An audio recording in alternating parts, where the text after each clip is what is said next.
McDowell. I'm Tom Kerner. And I'm Adam Unger, and this is the Trojan Blitz, A sports highlight show that's produced by the students, that covers the students, made for the students. On this episode, we've got McDowell baseball and McDowell softball spring trips, and an interview with leader of the McDowell mob, Connor Stephan. Let's get started.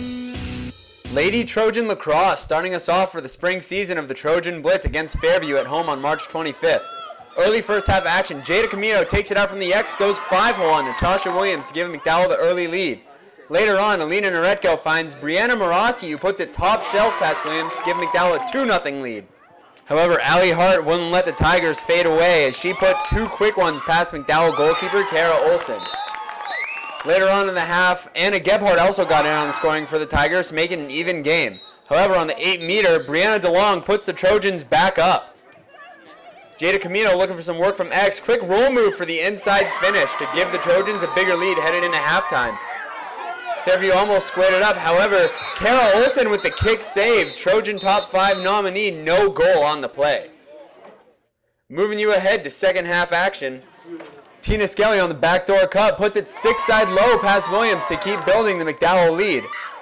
Other end of the turf, Ricky Renfis with the ground ball in front of her own net goes coast to coast as she speeds her way through the entire Fairview defense to finish her own work at the other end.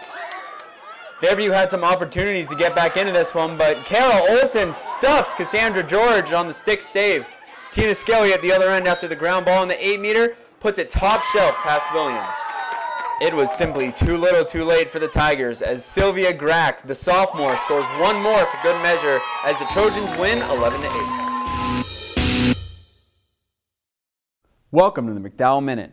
Junior 113-pounder Charlie Lennox and senior 138-pounder Noah Burkhart both represented McDowell at the PIAA State Wrestling Tournament from March 5th to March 7th. They lost to Gage Curry and Cameron Coy respectively in the first round, and both of them fell in the losers bracket as well. Great season, guys. The boys lacrosse team took on two District 10 opponents on the road this week. Junior Orion Snyder's hat trick led the Trojans past Fairview 9-4 on March 29th. And following the cancellation of their home opener against Penn Yan, they topped Conneaut 15-1 on April 7th.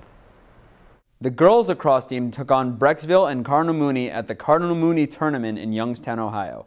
Senior Kara Olsen and freshman Mara Kyneth shared the 11-0 shutout of Brecksville.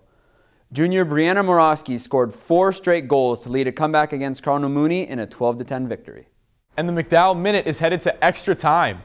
The Trojan softball team brought home a 2-1 record against some tough competition down in Myrtle Beach.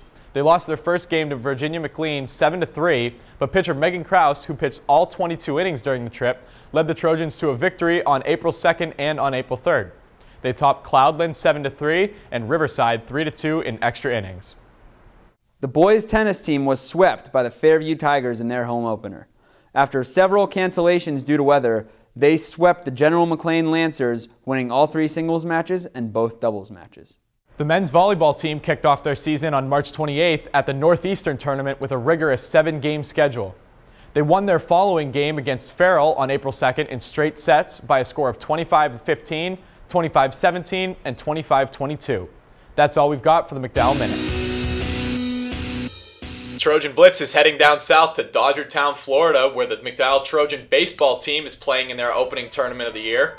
Levi Wright with an RBI double to score Matt Saleh and Carter Ryback to lead the Trojans off. McDowell scored 10 runs in the first inning to jump out to a huge early lead. There's that man again, Levi Wright, and this time he's on the mound. The Trojan pitching staff allowed only 1 hit the entire game, and that batter was picked off at first base. Later in the game, McDowell's Michael Ruff blasts an RBI double deep into left field and scores Nick Doolittle. The Trojan Blitz sends a special thanks out to Mike Gallagher, who filmed this footage while he was with the team in Florida and graciously allowed us to use it. The Trojans ended up winning this game in a 5-inning mercy rule, 20-0. Now let's head over to Adam Unger for the other scores of the tournament.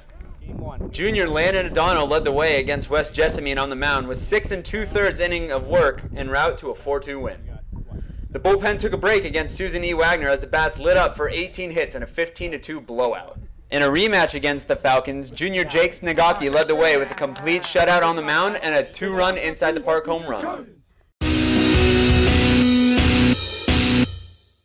Welcome to Trojan Talk. For this episode, we brought in the leader of the McDowell mob, Connor Stephan. Connor, how you doing? Hey, how's it going, Adam? It's going great.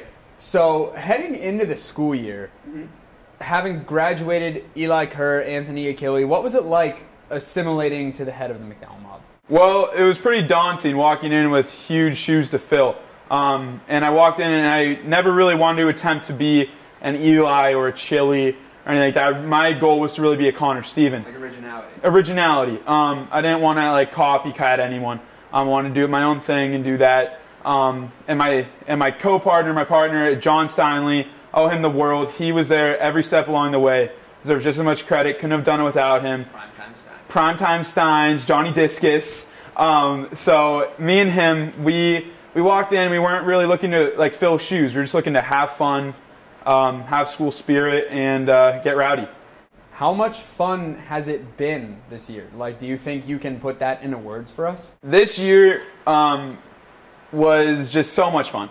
I don't know if you can necessarily put it into words or like moments. McDowell, the basketball team was playing Du Bois, and right before halftime when Max scored, stole the ball, scored it before halftime, and the whole mob was going nuts. It was just like that excitement, that energy that you have in the mob is incomparable to anything else I've ever experienced. And putting it into words is hard. It's just the most fun part of high school for me. So on top of people getting rowdy, what else goes into leading the McDowell mob? Well, it's a lot of prep time. Like we would do like a lot of research and different stuff, like to do chants and stuff that we think would work. Like the school, like around school, getting kids to go. Like me and John were yelling in the hallways for kids to go to the games. So it's just not the games. Just don't show up and do it. There's a lot of like behind the scenes action that goes on with the game day crew and different stuff like that. They're supportive in like getting kids to go to the games because there's no one there. Then there's no one to lead. So there's behind the scenes work, chants, different stuff like that, and like the stress of it, like the big scene having like hundreds of eyes on you to get used to that. All right, Connor, thank you for coming on. No, and that is your Trojan Talk. Headed over to the McDowell men's volleyball team with their home opener taking on Fort LaBeouf. Early in the match, Andrew Hicks saves the ball, boink, off the ceiling, goes back over to McDowell's Josh Parker, and finally Mike Miller with the blast. Later on, Andrew Hicks for Fort LaBeouf, saved by Austin Batoni, but Hicks with the cheeky tap back to win the point for the Bison. Later on, Fort LaBeouf thinks they have something, but Nick Kane returned a sender, and Mike Miller finishes with finesse for McDowell. Later on, here's the big lefty again with a rocket serve over the net. Fort LaBeouf handles it nicely and kind of mishits the kill, but hey, a point's a point. Later on, Fort LaBeouf serving now. McDowell sets it up nicely, and big country, Nick Kane getting up and putting down. Later on, Austin Batoni with one of his 41 assists, and Carson Briggs kills it for the Trojans. Later on, McDowell returning serve. Nick Kane thinks he's got something, but Jake Berkeley shuts him down in front of the net. Set point for McDowell, and a Fort LaBeouf miscue hands the set over to the Trojans. Trojan Top 5 nominee as big man Carson Briggs gets up and absolutely crushes one. Andrew Hicks gets up and fires one over the net. The Trojans can't control it, and Austin Batoni goes flying into the bench area, and the Trojans lose a heartbreaker to Fort LaBeouf in 5 sets. And now let's move to the Trojan Top 5. Your number 5 play coming from McDowell girls lacrosse. Goalie Kara Olsen somehow saves this ball from going over the line. Number 4 play coming to you from Dodgertown, Florida.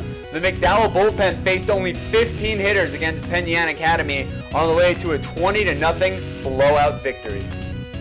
Your number 3 play comes from the hardwood as McDowell Trojans Carson Briggs, the big man, gets up and lays down the law for the Trojans men's volleyball team.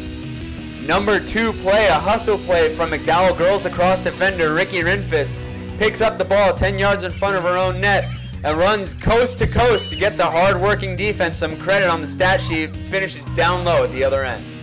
And your number 1 play coming from the McDowell baseball team, who swept their competition down on their trip in Florida over this spring break. Good job. 1, 2, 3, Trojans! That's all we've got from the Trojan Blitz. Thanks for continuing to tune in as we take you into the spring. I'm Adam Unger. And I'm Tom Kerner. See you next time, McDowell.